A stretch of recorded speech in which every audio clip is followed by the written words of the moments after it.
Hello viewers, it's Josie. Welcome back to Positive Poems, where I read positive and inspiring poems to help uplift your day. And today I'm going to read a poem written in the form of a fictional museum tour script called Museum of the Mind Tour. Here I go. Welcome to the Museum of the Mind. We are pleased to show you thoughts, memories, and imaginings curated throughout the years. This is the Hall of Technological Innovations. Here we have the very first edition of the meaning-making machine. Throughout history, it has taken photos and recorded conversations in both audio and visual form.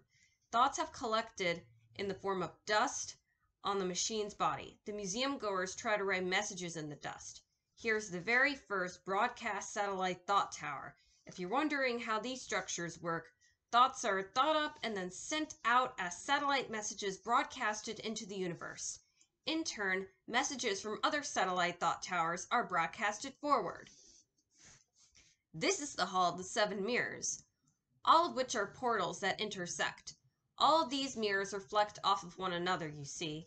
The first mirror is the entrance to a ping pong court in which emotions play.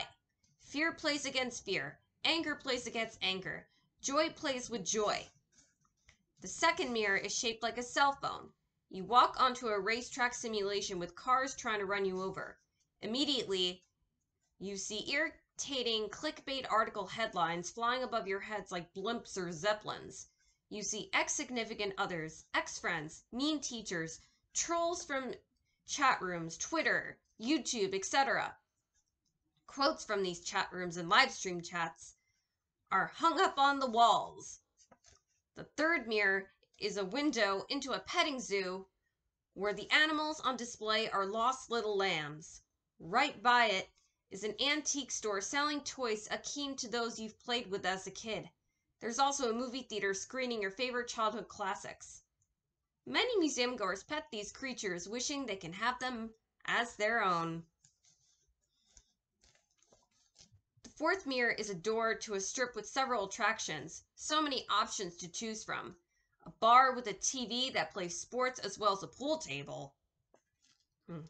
A casino, a bowling alley, a gym, clubs where you can hook up with people and do drugs.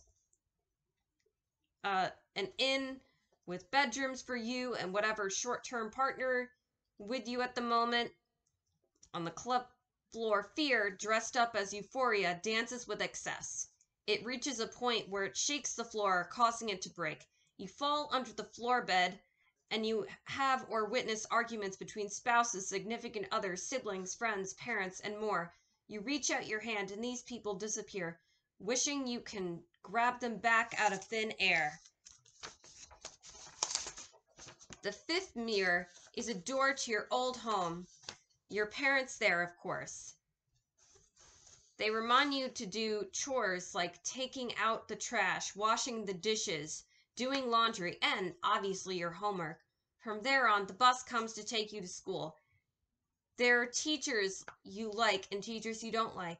You fear getting reprimanded by some of these teachers, the security guards, or worse, the principal.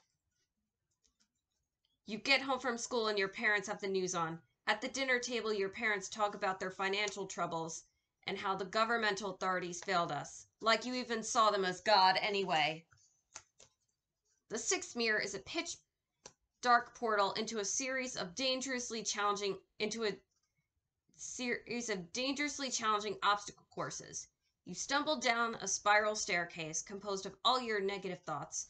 Down the staircase are doors to undesirable places, war zones, grocery stores filled with people panic buying, areas affected by droughts and wildfires, courtrooms with divorce proceedings, funeral homes and cemeteries. You stand on a balance beam with one side being pain and the other joy. From there, you see a rainbow above a blossoming flower after a major storm. The last mirror. Before entering, if you believe yourself to be a monster, that's what you'll see in front of you. If you believe yourself to be a hero, that's what you'll see in front of you. You enter using this yardstick that measures attractiveness, wealth, relationship status. marital status, and whether or not you have children, similar to measuring against like other people you know.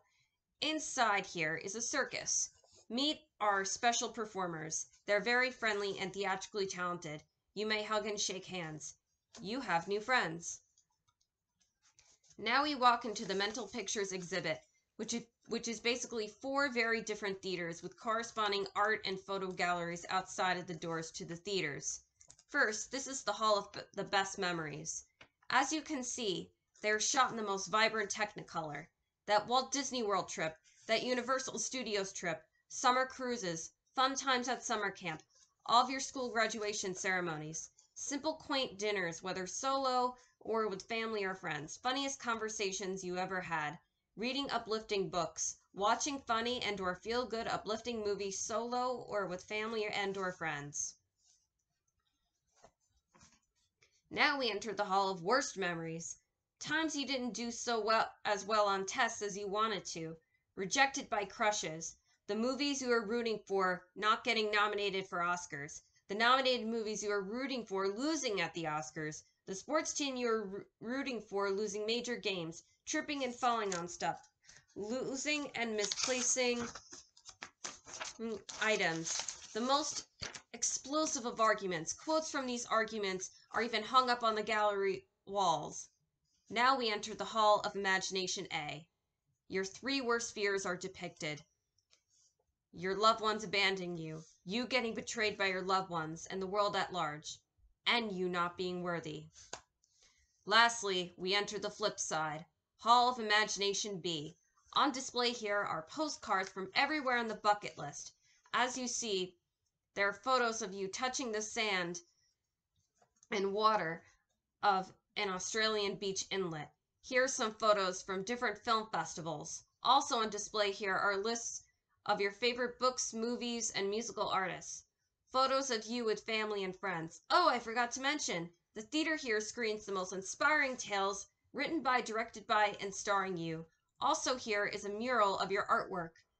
This exhibit even includes first editions of your earliest writings, sung hum up in picture frames, all reminding you of the special gifts that you bring to the world. And speaking of gifts, our last stop is the gift shop, which includes gifts that your loved ones and ancestors leave to you. I hope you enjoyed this fictional museum tour. If you like this poem, you could click the like button and subscribe, and links to my socials are in the description below. I'll see you in the next video. Goodbye for now.